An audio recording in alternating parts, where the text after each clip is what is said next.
Hai guys, welcome back to my YouTube channel. Kembali lagi bersama Hana Silviana Sutanto dari kelas 12 TKJ 3 dengan mata pelajaran teknologi dan jaringan. Buat kalian yang belum subscribe, silahkan subscribe dulu dan jangan lupa juga untuk aktifkan lonceng notifikasi kalian bila aku update video terbaru. Berikut adalah gambaran tentang memahami prinsip kerja subscriber internet telepon.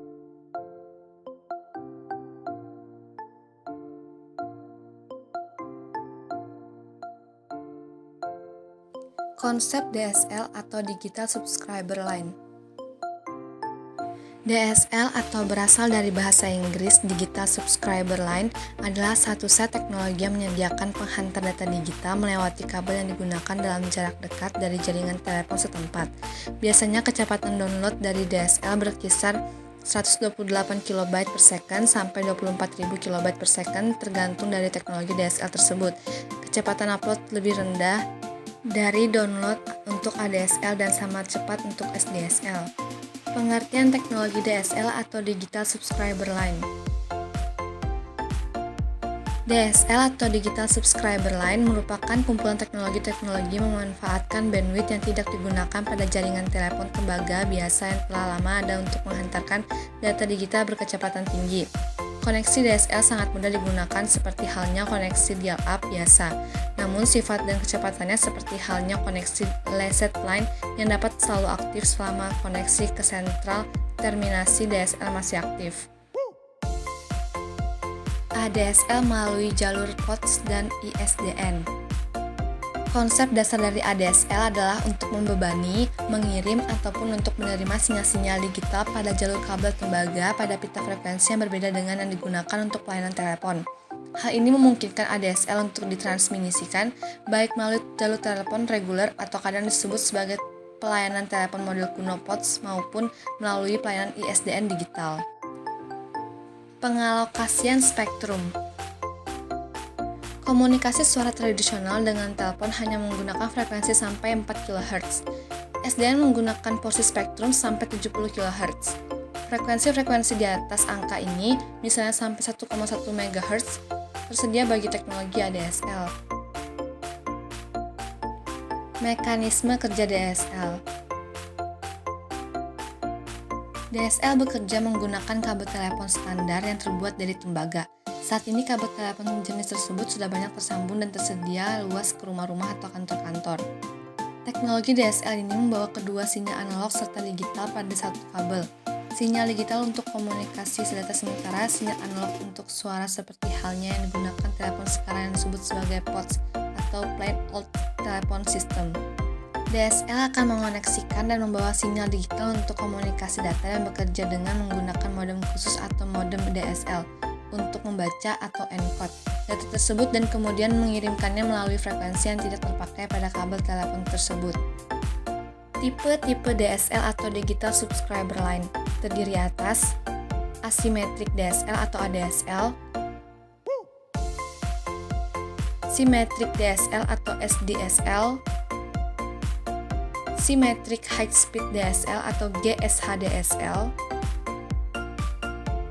Integrated Service Digital Network DSL atau IDSL, Very High Data Rate DSL atau VDSL, High Data Rate DSL atau HDSL. Kelebihan dari DSL: 1. Koneksi yang simultan antara internet dengan suara atau faksimil melalui kabel telepon. 2. Kecepatan akses yang tinggi dan selalu online. 3. Harga penggunaan murah terutama untuk perumahan. 4. Keamanan data terjaga baik. Kekurangan dari DSL: terdapat 3 hambatan yang dihadapi saat ini, yaitu 1.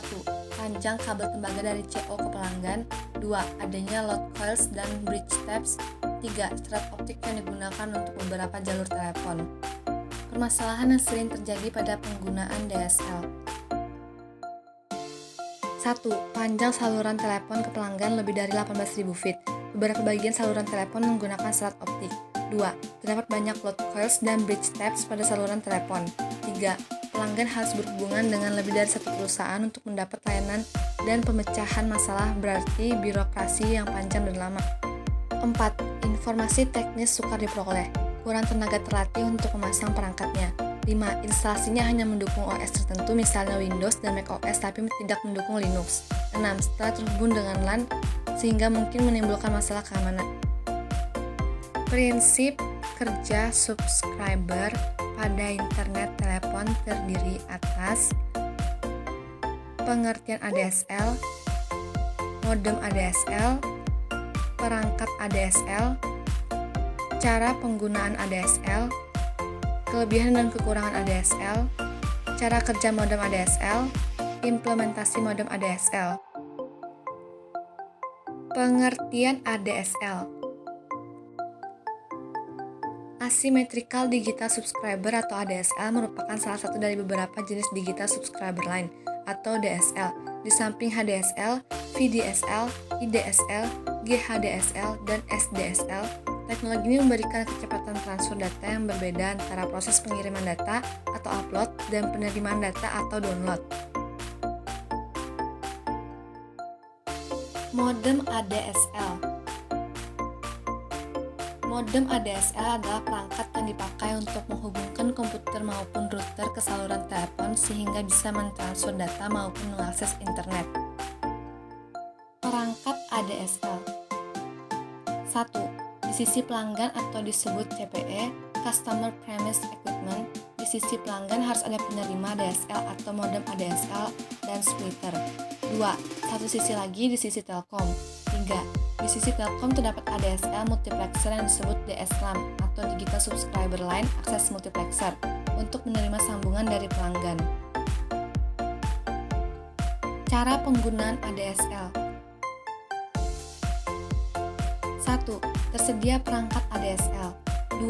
Pemeriksaan keberadaan nomor telepon yang telah disediakan oleh Telkom Indonesia. 3. Jarak antara gardu Telkom dengan lokasi tempat pemasangan perlu diperhatikan. 4. Pemasangan ADSL pada sambungan telepon. Untuk dapat menyambungkan ADSL dengan line telepon dapat menggunakan alat yang disebut dengan pembagi line atau splitter. Kelebihan dari ADSL. 1. Kecepatan internet yang selalu stabil. 2. Koneksi ADSL selalu terhubung dengan internet setiap waktu dan telepon tetap bisa dipakai kapanpun. 3. Layanan komunikasi antara data dengan suara diberikan lewat dua kanal terpisah namun tetap pada satu kabel yang sama. 4. Mempunyai pembagian frekuensi menjadi dua macam, diantaranya itu frekuensi tinggi atau menghantarkan data dan frekuensi rendah atau menghantarkan suara. 5. Dapat mengakses internet tanpa perlu khawatir dengan biaya yang lebih mahal karena dengan ADSL internet jadi lebih hemat. Kekurangan ADSL. 1. Jika jarak antara modem dengan saluran telepon semakin jauh, maka kecepatan dalam mengakses internet akan terpengaruhi. 2. Kecepatan koneksi modem ADSL masih tergantung dengan tiang telepon atau DSLAM dan tidak semua sistem operasi komputer mampu menggunakan ADSL. 3. Pada saluran telepon digital sudah menggunakan kabel fiber optik. 4. Adanya load coils yang dipakai untuk memberikan layanan sampai ke pelosok daerah membuat load coils akan menggeser frekuensi suara ke frekuensi yang biasanya dipakai ADSL. 5. Adanya bridge step yang merupakan sebuah kabel tidak berbeda pada jalur langsung antara pelanggan dengan CO. Cara kerja modem ADSL. Mekanisme kerja ADSL adalah informasi dari internet yang dapat diakses setelah melalui router atau ATM switch, kemudian diteruskan ke DSLAM. Dari DSLAM, informasi diteruskan ke sisi pelanggan masuk ke splitter. Di dalam splitter, input DSLAM dipisahkan menjadi dua, yaitu berupa voice dan data. Untuk suara langsung menuju saluran telepon, sedangkan data menuju modem atau ADSL atau atur, sehingga tidak terjadi diferensi antara sinyal suara dan data. Modem ADSL siap digunakan untuk koneksi internet, tetapi jika ingin di-share maka perlu adanya hub atau switch untuk membagi koneksi dengan yang lain. Implementasi modem ADSL. Speedy merupakan salah satu implementasi ADSL yang ada di pasaran, khususnya di Indonesia. Dengan layanan ini, jaringan akses telepon pelanggan ditingkatkan kemampuannya menjadi jaringan digital berkecepatan tinggi.